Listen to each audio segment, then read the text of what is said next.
Mountain is You, A Guide to Overcoming Your Own Nonsense. Part 1, Meet Your Own Worst Enemy, You. So you're interested in Brianna Wiest's The Mountain is You because you're tired of your own shenanigans. Let's face it, your life is a circus. And guess who's the ringleader? Yup, it's you. The first part of this book is about recognizing that you are the biggest obstacle in your own path. Chapter 1, The Revelation. In the grand tradition of self-help books, Wiest starts with an epiphany. You are your own worst enemy. Big shocker.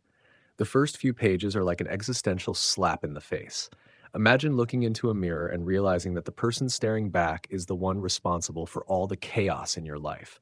It's like discovering that the plot twist in your life story is you sabotaging your own happiness. Surprise! Wiest goes on to explain how self-sabotage is a delightful cocktail of bad habits, fear, and unresolved trauma. It's like you've been secretly working against yourself this whole time, a spy for the enemy camp that is, well, also you. If self-awareness was a sport, you'd be in the minor leagues, but hey, at least you're playing.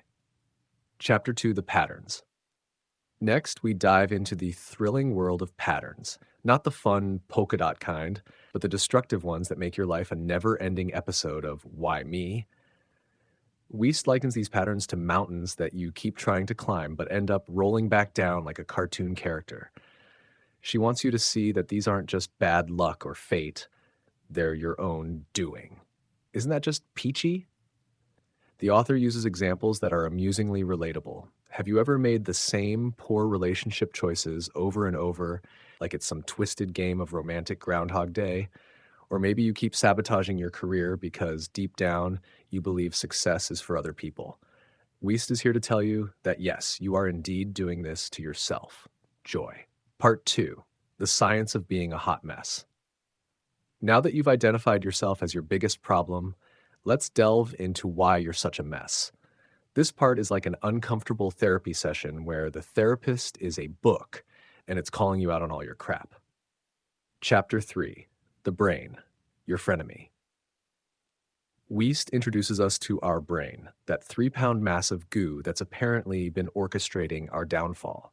She explains how the brain is wired to seek comfort and avoid pain, which sounds nice until you realize it means you avoid any kind of meaningful growth. Your brain is basically that friend who tells you to stay in your pajamas and watch Netflix instead of going to the gym. Thanks, brain. The book goes into the delightful details of how your brain creates neural pathways that reinforce your bad habits. It's like your brain is laying down tracks for the world's worst train ride, and you're the conductor who keeps going in circles. Wiest points out that to change these patterns, you need to rewire your brain, which sounds complicated but is apparently doable with a bit of effort. Chapter 4, Emotions, the Drama Queens. Next, Wiest dives into the emotional roller coaster that is your life. Your emotions are like a bunch of drama queens who just can't stop making everything about them. They throw tantrums, they get offended, they drag you into situations you should have avoided. It's a mess.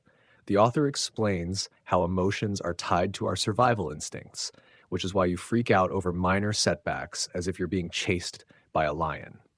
Your brain doesn't know the difference between a critical email from your boss and an actual life-threatening situation, so it overreacts. We suggest that by understanding your emotional triggers, you can start to manage them better.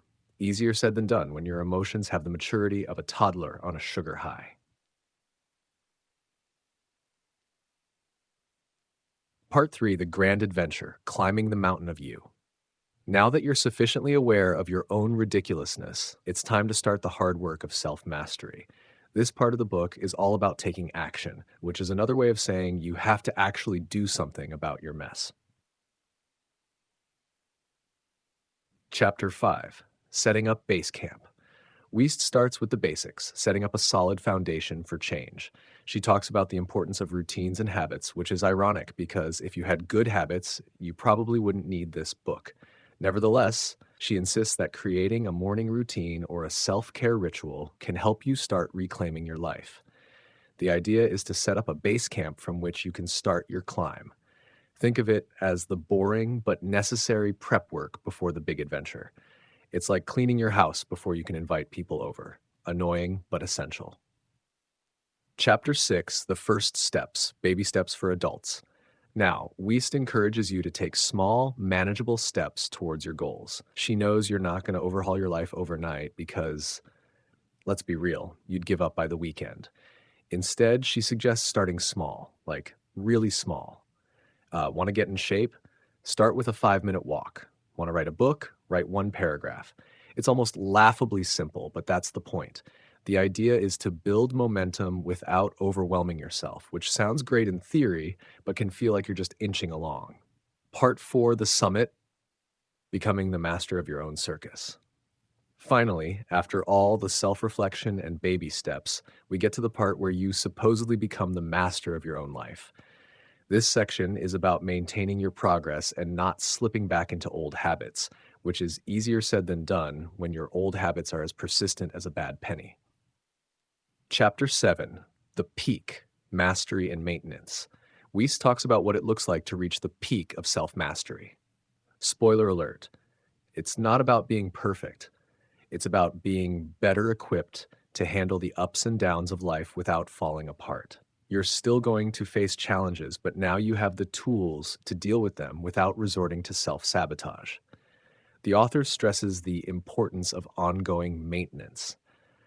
Think of it like owning a car. You don't just fix it once and forget about it.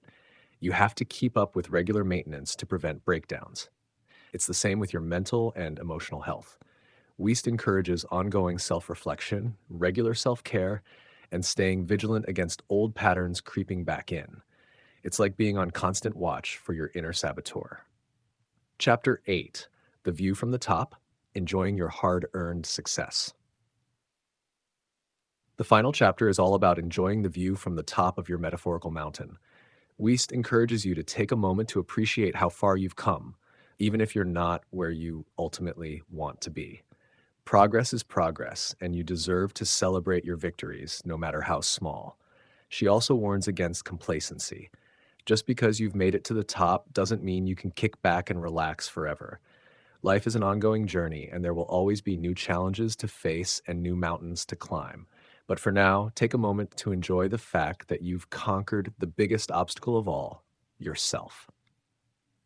Remember, the mountain isn't going anywhere, but neither are you. So you might as well get climbing.